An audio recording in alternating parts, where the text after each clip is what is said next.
quel but de Kylian Mbappé, tout y est. Il lui a fallu seulement une seule interview avec Mouloud pour se libérer. Que là les amis, pour moi c'est son plus beau but depuis son arrivée au Real Madrid. Regardez le but de neuf qui vient de marquer. Là on a Brahim Diaz avec le ballon qui décale la balle sur le côté. Et dès que le joueur de l'Atalanta relâche le pressing, il redemande le ballon immédiatement. Et pendant ce temps on a Kylian Mbappé qui attire le défenseur vers l'intérieur. Et au moment où le défenseur le relâche, il demande immédiatement le ballon à Brahim Diaz. Et c'est là les amis qui m'a impressionné aujourd'hui. Regardez son positionnement, regardez comment il a demandé la balle. Ça c'est un neuf les amis, c'est ce qu'on te demande depuis le début. Là dans cette position là, le défenseur était déjà mort. Parce qu'en un contrôle, Kylian Mbappé l'avait déjà fumé. Regardez un peu le contrôle orienté, franchement c'est magnifique. Bien évidemment Kylian Mbappé récupère le ballon dans la surface et il la met là-dedans. Et le gardien pouvait rien faire. Grâce à ce but là, Kylian Mbappé vient d'égaler Thierry Henry avec 50 buts en Ligue des Champions les amis, après 79 matchs. Il devient donc le 8e meilleur buteur de l'histoire de la Ligue des Champions et 2e meilleur buteur français derrière Karim Benzema. Et je rappelle, Karim Benzema en est à 90. On le veut ou non les amis, cette interview avec Mouloud l'a fait énormément de bien. Regardez comment il respire la confiance sur le terrain. Franchement, la dernière fois il était braillé, aujourd'hui regardez le but qu'il a marqué. Et en plus de ça, sa célébration en dit long sur sa confiance. Calma. Et justement, l'Atalanta le réussit bien, hein. Son premier match c'était face à l'Atalanta, il a claqué un but. Ici aussi il claque un but.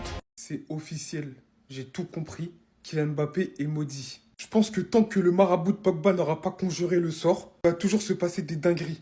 On commence le match, on le voit en jambes. Il n'a jamais été aussi explosif depuis le début de la saison. Il a mis un but mbappesque. C'est un but mbappesque. On lui fait la passe, Brahim Diaz, instinct, se retourne en une demi-seconde. Ne sous-estimez pas son but parce qu'il est exceptionnel. Il efface, pas besoin de trop de touches de balle. La preuve, quand Mbappé utilise son explosivité, son cerveau, c'est le meilleur. Et il termine d'un tir limpide, tu vois. Et tout ça s'est passé en 2 secondes. Là, je te le raconte, hein. Mais ça s'est passé en 2 secondes. Ensuite, après, on a vu, appel en profondeur, il frappe, il est en jambes, il est... D'un coup, tu le sens qu'il accélère moins. D'un coup. Tu vois cette image. Tu vois cette image.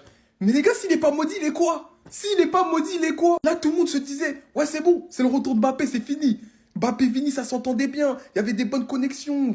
Brahim, Mbappé... Vini Mbappé, là, ça commençait un peu à ressembler à du football. Et là, il se blesse. Non, je sais pas, là, je ne sais plus, les gars, je ne sais plus. Il faut l'exorciser. Non, il y a qu'un seul moyen, les gars. Rokia. Il va neiger au Sénégal. Le Paris Saint-Germain a mis 3 buts en Ligue des Champions. Non, plus sérieusement. Mais voilà. Quand le Paris Saint-Germain se met à marquer, quand le Paris Saint-Germain se met à être efficace, et encore, hein, première minute, il y a eu 5 tirs, 4 cadrés, 0 but. On s'est dit là, c'est fini. On s'est dit ça va encore recommencer. Et enfin, un attaquant du Paris Saint-Germain a marqué. Les gars, depuis Kylian Mbappé, un attaquant du Paris Saint-Germain n'avait pas marqué en Ligue des Champions. Ça prouve que c'est quand même important d'avoir un neuf. Je suis pas fan de son match du tout, du tout. Mais son but prouve que c'est trop important d'avoir quelqu'un dans la surface qui sent les bons coups. Avant toute chose, je m'en fous moi. Pas chaud, c'est fini. Pas chaud, pour toi, c'est fini. Maintenant, je vais faire des débris, je vais t'appeler trop chaud. Quel défenseur! Un pitbull, un bulldog, un berger allemand, un malinois. Il ne laisse rien passer. Il est puissant comme Goliath. C'est une dinguerie. Dès que tu touches, tu tombes.